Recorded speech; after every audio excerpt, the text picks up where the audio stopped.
Paramashivoham. Nityanam everyone, please relax now. So all of you please relax. Now it is time for you to take the measurement of the blood pressure. So you and your partner, both of you take the measurement and see if there is any difference into the blood pressure.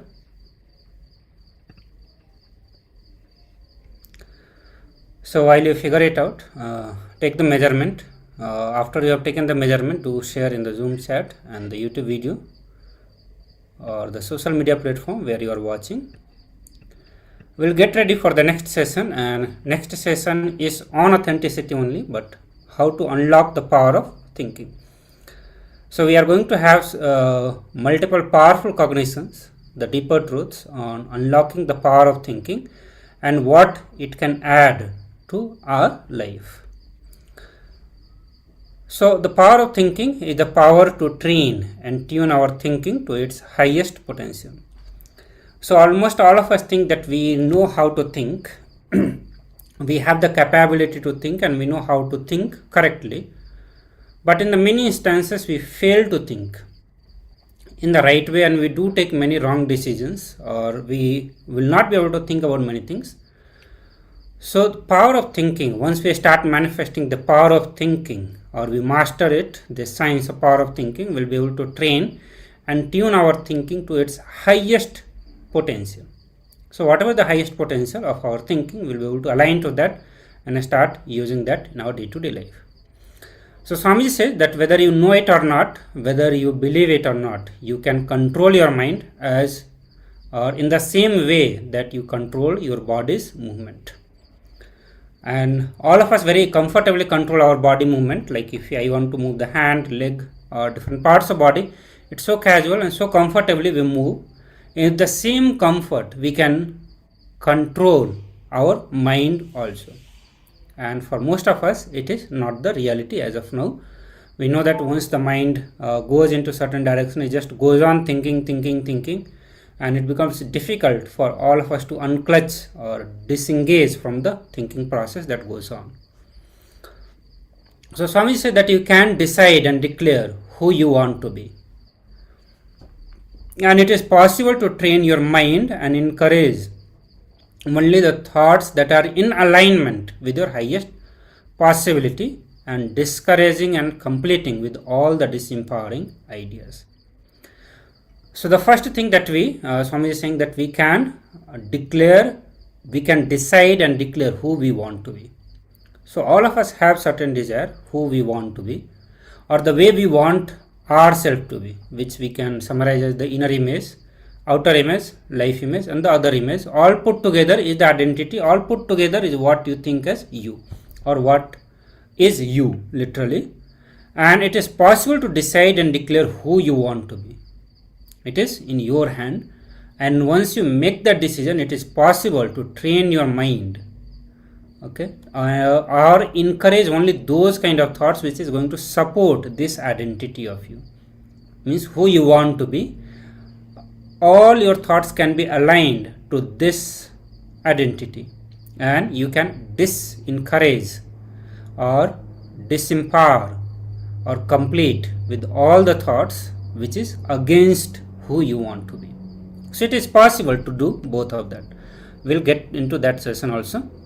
Understand, when we unlock the power of thinking, we will be able to spontaneously focus our thought to achieve our highest potential.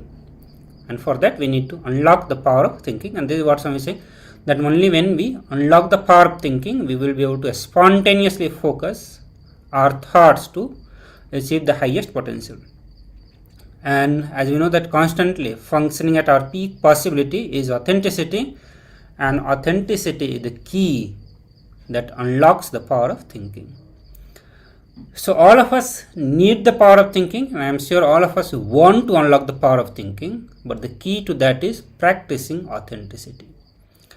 Only when we start practicing authenticity, which is living and responding to life from the powerful cognition at every moment, in every aspect of the life, is authenticity.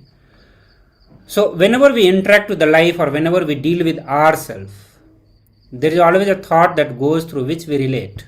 Okay? So let's say like you are going through some mood swings or the depression in your life.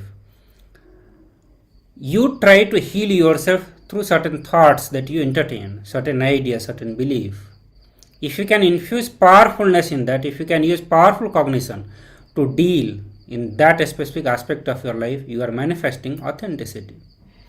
Similar way, whatever you are doing, whether it is directly related to you or in relations with the others or in relation with the life itself, whenever you decide to respond to the life from the powerful cognition, you are manifesting authenticity. And when you start to manifest authenticity, you will unlock the power of thinking. So you will know how to think.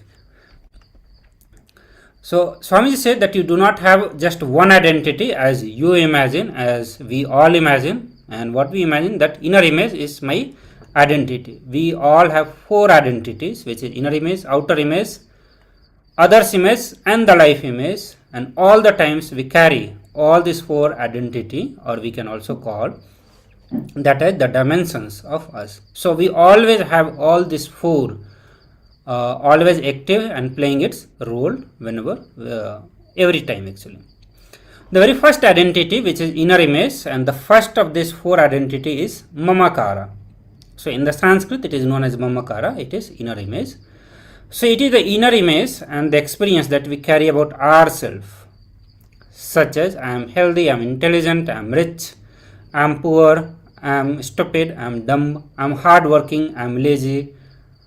All these words that you use for yourself, or the sentences that you use for yourself, is what constitute your inner image. So all of us use for ourselves. We know, there is a way we define ourselves. Who am I? And we have a certain definition of who am I when we have to answer to ourselves, and that is what is inner image. So whenever you sit with yourself and think about yourself, when you define yourself, that who you are, that is what is your inner image. Okay, so you can actually think of so many inner images that you will have so many ideas that we carry about ourselves for the various aspects of life. Like I'm intelligent, I'm dumb, I'm hardworking, I have a great thinking capability, I can manage the team very efficiently, or in such way, in this way you can relate that there are so many ways or so many different belief that we have about ourselves, and all that constitute your inner image. And then comes the outer image, the second identity, and in Sanskrit it is called as ahamkara. The first one was mamakara, and this one is ahamkara, which is outer image. So it is how you project yourself to others. So we always have, who am I? We define to others. The moment we face other person in our life, if he asks, okay, introduce yourself, or who you are, we always have an introduction about ourselves. That very introduction is outer image. So the introduction about yourself that you use to give to others is your outer image. So you have so many different outer images. The moment you meet your boss in a company, you have a way to introduce. When you meet a stranger in your life, there is a different way you introduce yourself. Among your colleagues, among your friends, among your family, in all these different aspects of your life, you have a different introduction. You may have the same also, but many times you have a different introduction about yourself as who you are. All this is nothing but your outer image. This is what is called mamakara. So Swami says that you may try to project yourself as the powerful, talented, honest, helpful, or whatever. We have so many such ideas about ourselves. But unfortunately, what we project is always far more than what we believe ourselves to be. So this is the truth that Swami is sharing. We all have inner image, we all have outer image.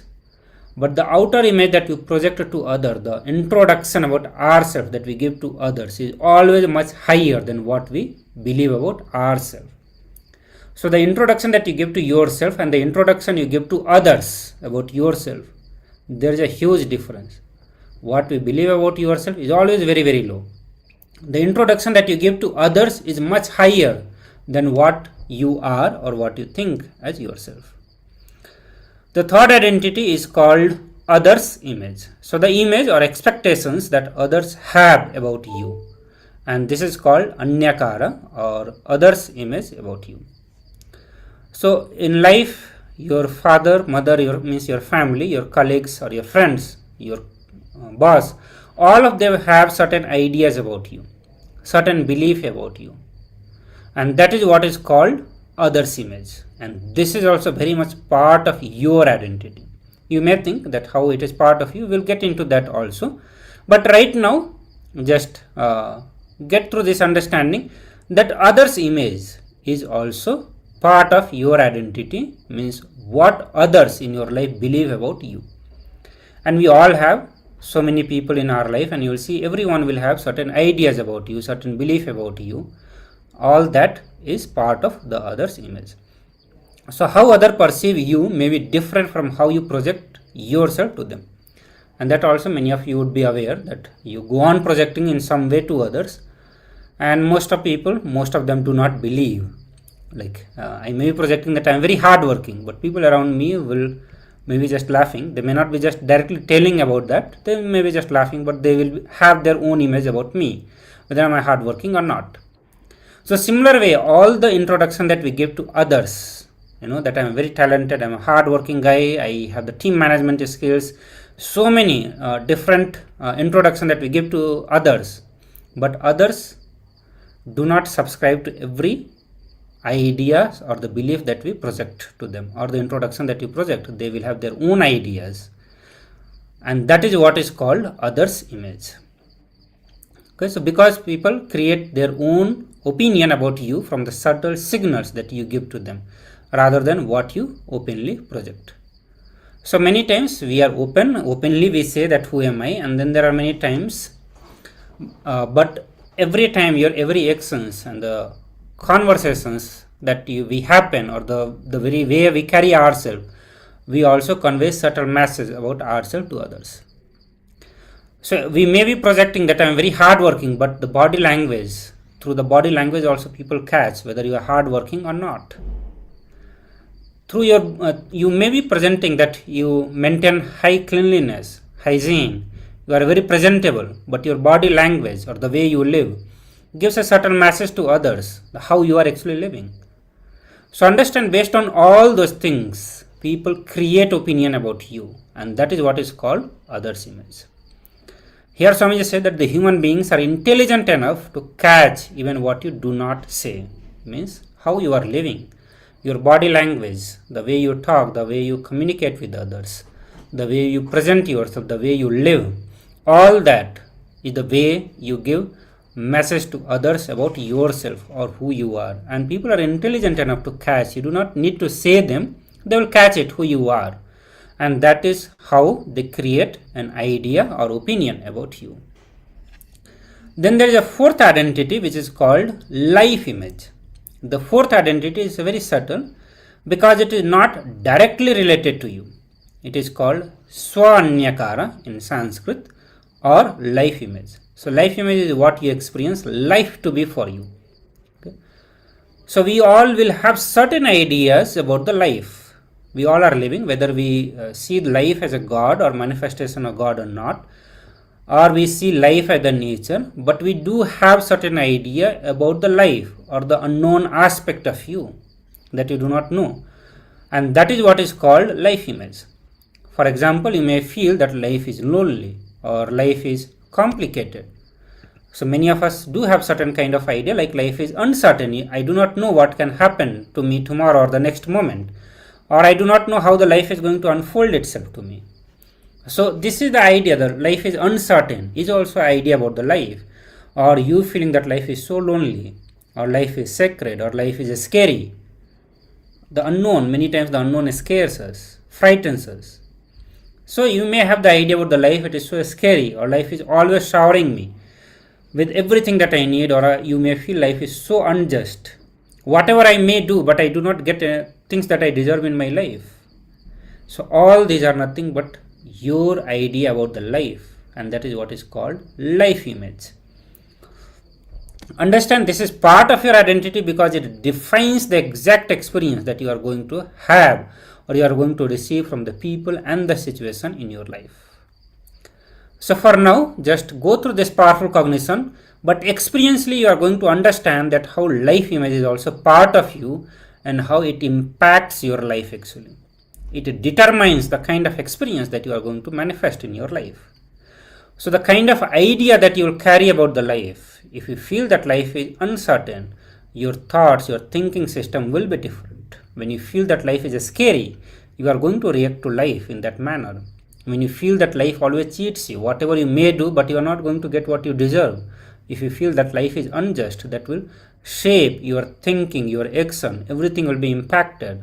And that means it defines the kind of experience or the way you are going to experience life. And that is why it is part of your identity, because you are the one who is having the cognition about the life, not the life itself. And we know that all of us have a different ideas about the life. The life is same, that existence which is there, but we all perceive the life in a completely different way, and that is means it is we who are having certain ideas about the life.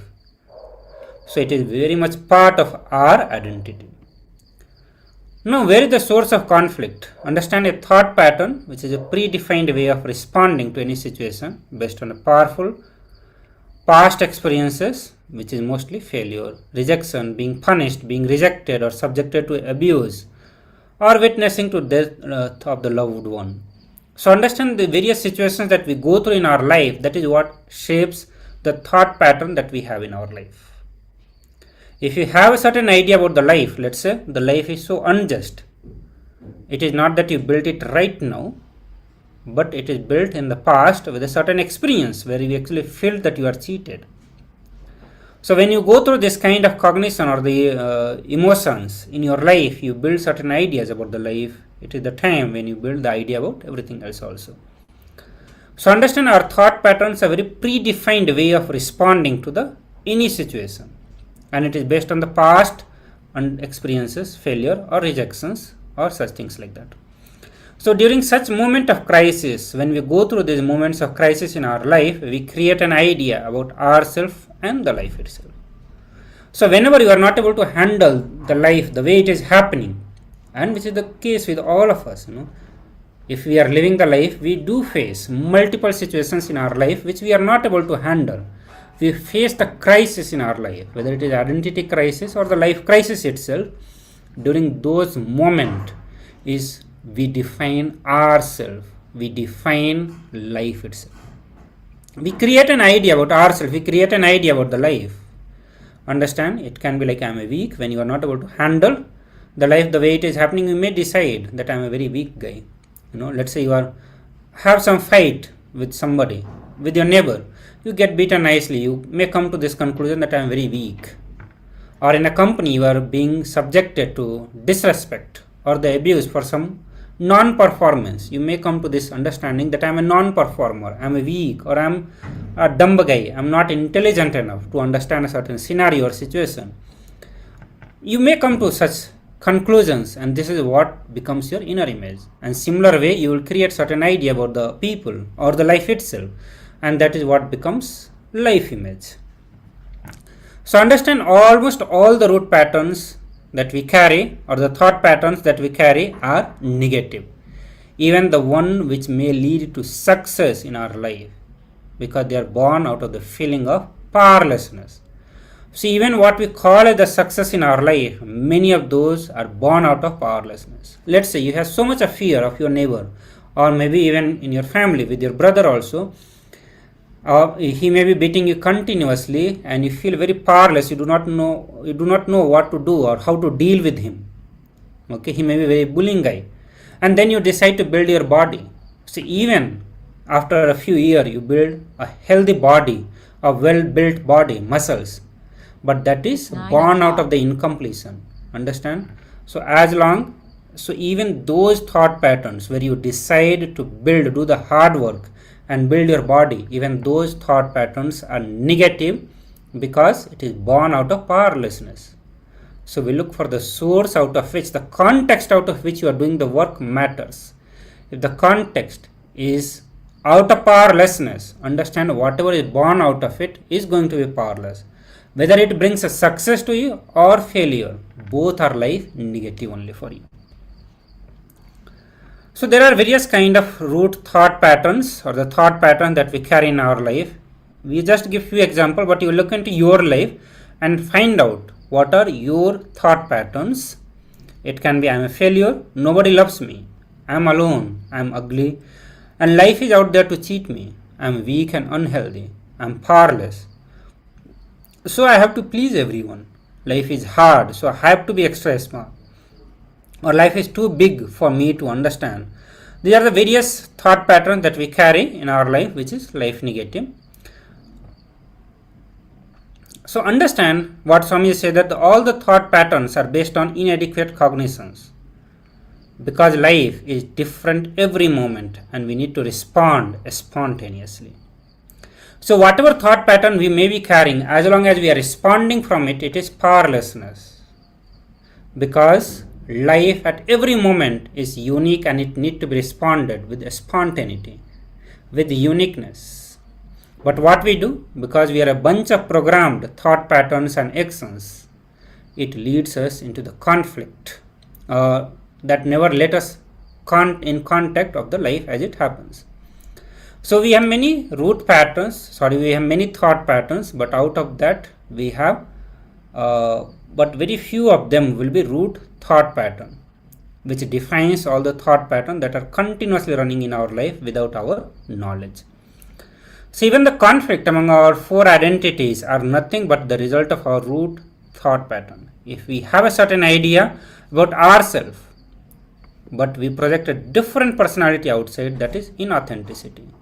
So we have certain different image, certain different introduction about ourselves, but when we give to others, it is completely different, and this is inauthenticity.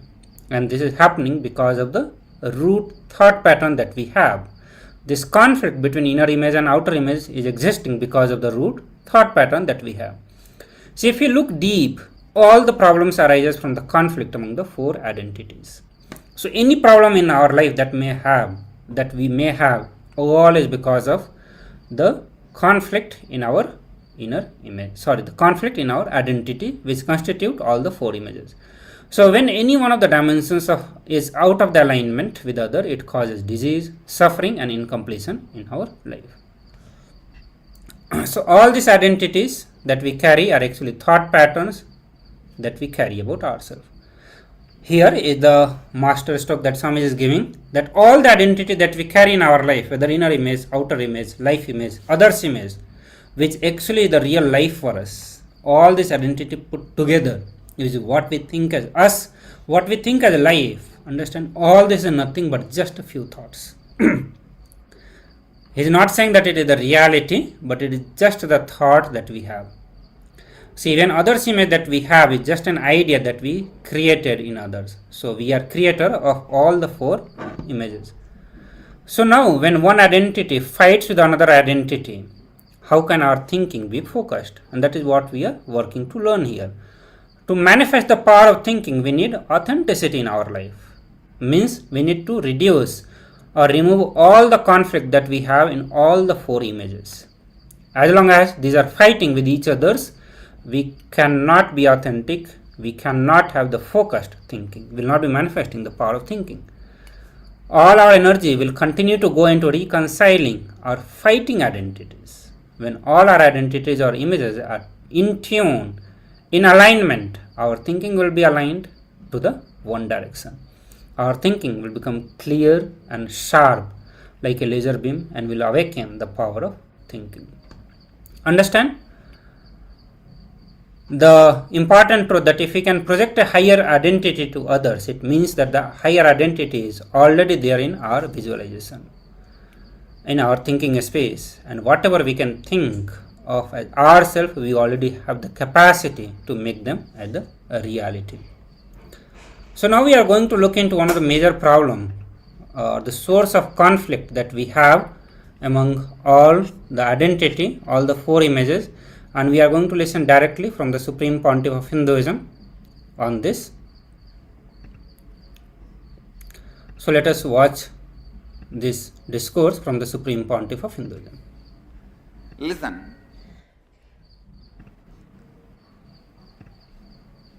See, the example I gave, will I become healthy, is self-doubt. I am not worthy of health because for the so many things I have done, it is attacking me, is self-hatred. I am not going to get healthy, self-denial. Now getting it? One good news is all the three can be completed. The best news is we will do it today. Clear?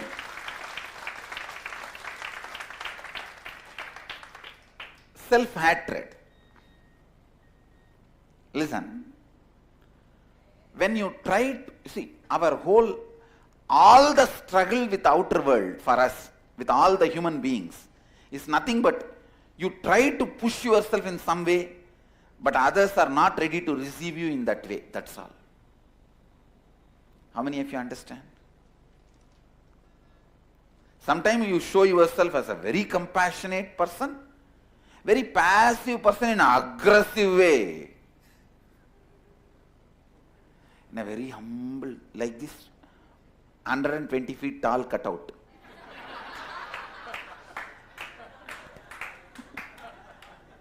Like this 120 feet flex.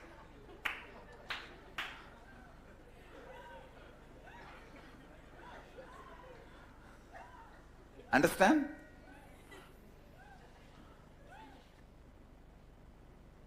Please listen. The way you try to push you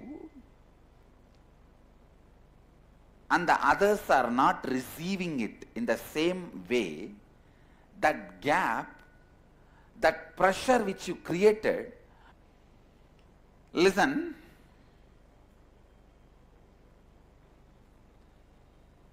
the pressure with which you push you to others, towards others, on others, when they don't take it, that whole thing comes back inside you as a hatred that you are not capable, you are not worthy. I am not worthy. What is this? Where am I missing? How many of you understand this word now? Self-hatred. How many of you are getting it? Please raise your hand. Yes. Getting it? That self-denial.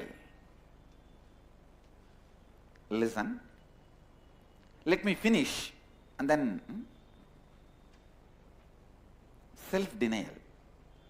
The other's image means the image the others have about you, and you have about life, others.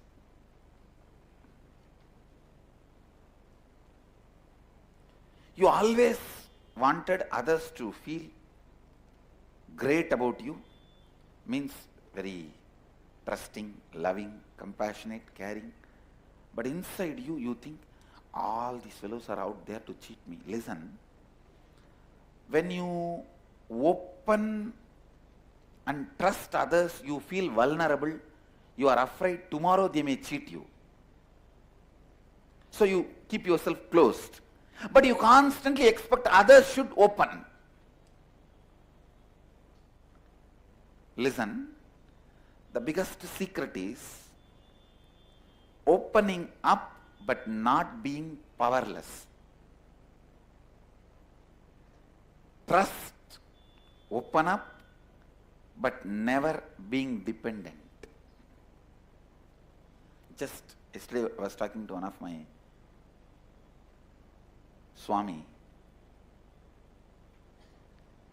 I may not be unhappy if you are not here, but I am happy if you are here.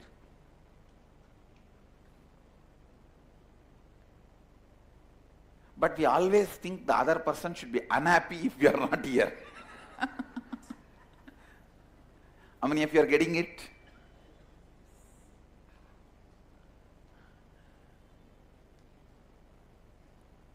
Completely open, trusting, but not powerless. But unfortunately, whenever we are open, we feel we are vulnerable. So we close ourselves, but we expect other person should be open.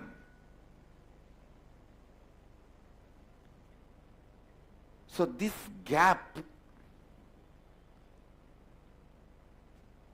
you expect the other person should be feeling you are a trusting, loving, compassionate, but you never trusting, loving, compassionate. This denial, as long as you think this is intelligence, you are gone. Life is destruction. How many of you understand this attitude is what you think very intelligent? I'll make others trust me, but I will never trust. Raise your hand. This is intelligent power. How many of you think? Raise your hand. No, you guys are honest. Others, I think you have not heard properly. You have not heard properly. No, that is the truth. Anyhow, when you work, you will understand. Now I will give you the homework, then you will understand. Spend few minutes on self-doubts you have and pen down. Spend few minutes on self-hatred you have and pen down. Spend few minutes on self-denial you have and pen down. After you do this, I will answer your question. Because then many of your questions might have been answered. If not, I will answer your questions. Few minutes, yes. Self-denial, you see, you want everyone around you to feel that you are very loving, caring, compassionate person. But inside your heart, you feel all these fellows, none of them are loving, caring, compassionate, I know. They are all out there to cheat me. See, they should feel I am a loving person, but I will believe they are cheats. That is the way power will be in my hand. How many of you are getting it? But I tell you, you can be completely open and not vulnerable, very powerful. I will not lose my bliss. I will not be sad or unhappy, even if none of you are here. But I am so happy all of you are here. Understand? That is why in last my 12 years of public life, I am moving from place to place, people to people. They all get attached to me. I never get attached to anybody. I go on moving. Because I am happy that you are here. I will not be unhappy if you are not here. Completely being, I trust, but I don't become powerless. Because of that, my trust is pure. I don't have to play the game of all these fellows are cheats. I don't have to have that idea. I don't have to have that idea. Even people who have cheated me, if you have seen me sitting with a close group and strategizing, I will only say, at that moment that fellow would have been having this mentality. I will never call that person itself as cheat. I always tell, you might have failed, but you are not a failure. Actually, this will happen because this will happen only when you achieve completion with you. But this will not be the actual scene before you start your spiritual journey or the completion. All of you are clear? So now can we all spend few minutes on this word self-doubt and pen down whatever you have. One more thing. Don't worry. Don't have doubt whether your self-doubts are right. Even if these three are not watertight compartmented, separated, there will be one or two ideas overlapping on everything. Don't worry about that. Whatever you classify as self-doubt, pen down. You classify as self-hatred, pen down. You classify as self-denial, pen down. And this whole thing is gift of Kala Bhairava. Today morning he revealed. So the credit goes to Kalabhairava.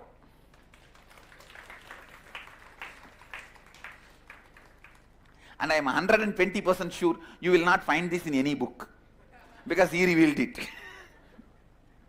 You will only find it in cosmic archives. I know for sure you can't read it.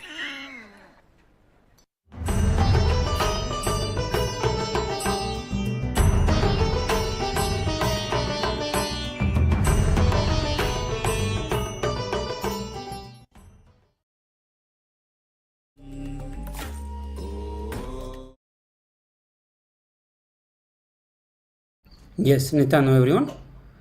So now let us move to the next part where we'll do the intra exercises to figure out the various level of inauthenticity and the self-doubt, self-hatred and self-denial that we carry in within us, which is basically the conflict between the inner image, outer image, life image and the other image. So various permutation combination of this conflict creates the self-doubt, self-hatred, self-denial and the self-denial in our life. So let us look into that how does authenticity will unlock the power of thinking in us.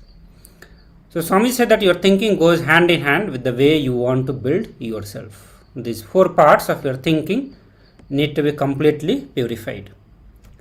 So look inside and identify the images that you carry about yourself, and you can then rewrite what you feel will be the peak of the possibility, the best quality that you can possess of these 4 images.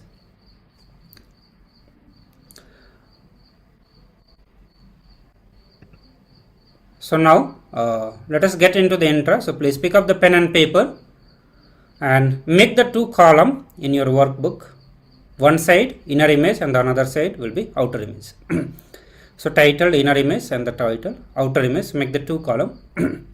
In the first column, make a list of your top 10 inner images, belief that you have about yourself. Example, I am weak, I am friendly, I am unlucky, etc. In the second column, you write down the corresponding outer image that you project to others. For example, you may project yourself to be strong, friendly and lucky. So you do not need to censor any of this, whether your inner image or the outer image. Write as it is what you believe. So spend few minutes with yourself, listen to yourself and see what you believe as yourself. What is your inner image? What you project to others, the outer image. Write it down. Once you have written down, compare each of the inner image and the outer image that you have noted down, and wherever there is a conflict, start tuning your inner image and the outer image. So very rarely you will see that there is no conflict between your inner image and the outer image. Means inside also you believe, you are very sure that you are intelligent, and outside also you project yourself to be intelligent. But in most of the scenario you will see that it is opposite, or there is a conflict between your inner image and the outer image. So wherever there is a conflict, start tuning your inner image and outer image by choosing the higher idea of you. So you have written inner image in one side, outer image in one side. The moment you see the conflict between inner image and the outer image, choose the higher one, and with that tune your inner image also. Okay.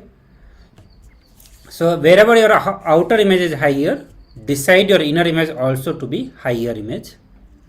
If you find that your outer image is low but inner image is high, decide your outer image also to be high.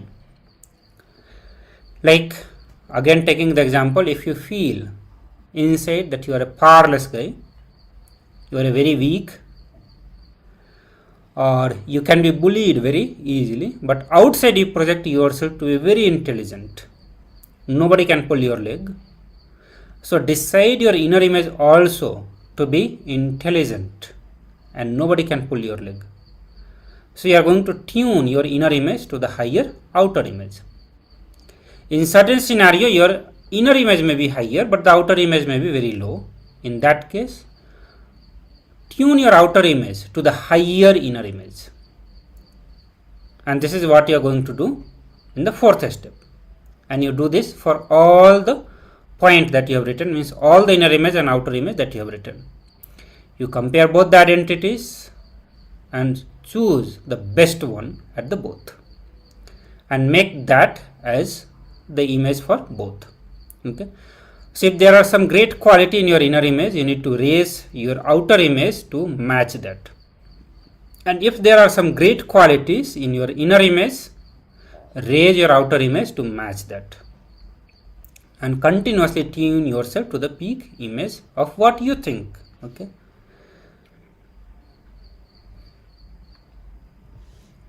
So I'll give you a few minutes for all of this, and then we'll move to the next part.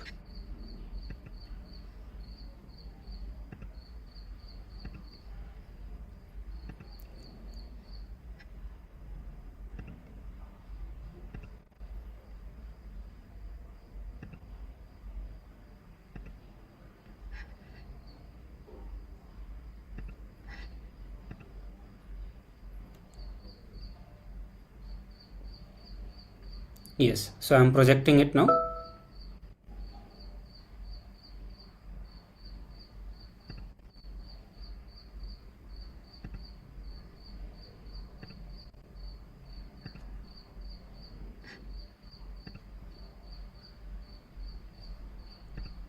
So please start now.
So now let us move to the next step.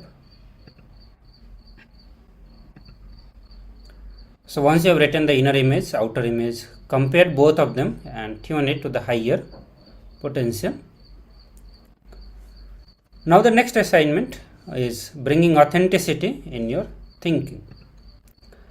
So authenticity in thinking has two different steps, and the first one is finding out you really want in your life, finding out what you really want in your life by sincerely contemplating on what you want your 4 dimensions to be. So you need to be very clear what you want to be, who you really want to be, because that is what is going to decide your inner image, outer image, life image and the others image. Make a list of all the best inner image, outer image and others image and life image and place it by your besides you, your office desk or any place where you can see it as soon as you wake up, or you can see the whole day. So once you have done that one, you are going to identify the obstacles that stop you or distract you from achieving what you want to be, who you want to be or how you want to be. So once you have written down, there will be certain incompletions that you will have, or certain blockages or impossibility that you will see. You have to identify all of them and write all of them. Understand, one of the biggest obstacle for most of people will be self-doubt, which is a negative thought pattern that happens because of the memory of the past failure. So whichever thought is in alignment with your peak possibility, encourage it, enrich it and entertain it. Whichever thought is not in alignment with you need to complete with it consciously, decisively complete with that pattern. Go on completing every day with those patterns which are stopping you from achieving your peak possibility. So let us do this assignment. I will project it.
Yes, Nityanam everyone.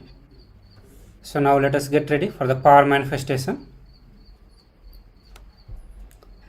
So in the previous assignment, all of us worked on bringing completion and removing all sorts of conflict that could be there between the inner image, outer image, life image and others image. And the most important is coming to the conclusion that what you really want to be in your life, how you want to be, who you want to be. And then recognizing all the thoughts, incompletions, and bringing completion with all of them, so that you can be what you want to be, or who you want to be, or how you want to be. From this understanding, you design your inner image, outer image, life image, and others image. And every image you bring authenticity. So now, let us get into the power manifestation. So in this round of power manifestation, you are going to scan your internal organs and identify which organs need healing so you become more active, alive and healthy. Understand each of the conflict that we carry in our life. It manifests as some sort of disease in the different part of the body. The uneasiness into the identity manifests as the disease in the body. So while we are working to align all the identity through this power manifestation, you are going to heal all the different parts of your body and bring them again to the authenticity, or align them to your life purpose. So please sit straight, close your eyes and visualize Swamiji in your third eye. Chant Mahavakya intensely and loudly, and with your third eye start scanning all your internal organs. Start looking deep inside your body. Start seeing all your muscles, all the different organs, the blood flowing system, the different system of your body. See all that through your third eye. Continue to scan and see what all Swamiji is showing to you. While you scan through your third eye, it will also heal all those parts. If there is any non-alignment, if there is any disease, it will heal and align it to your purpose of your life. So please continue doing this. While you are doing, continue to chant the Mahavakya intensely and hold Swamiji in your third eye. We'll give you a few minutes for this power manifestation.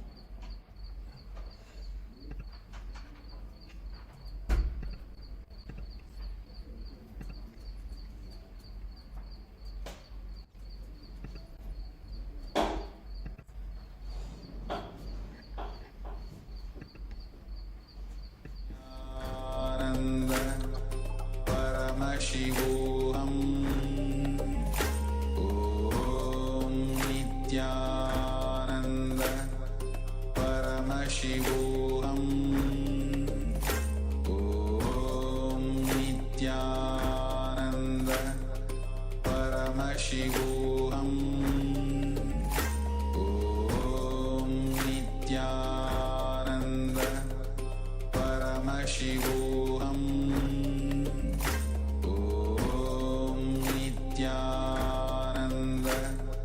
Paramashivoham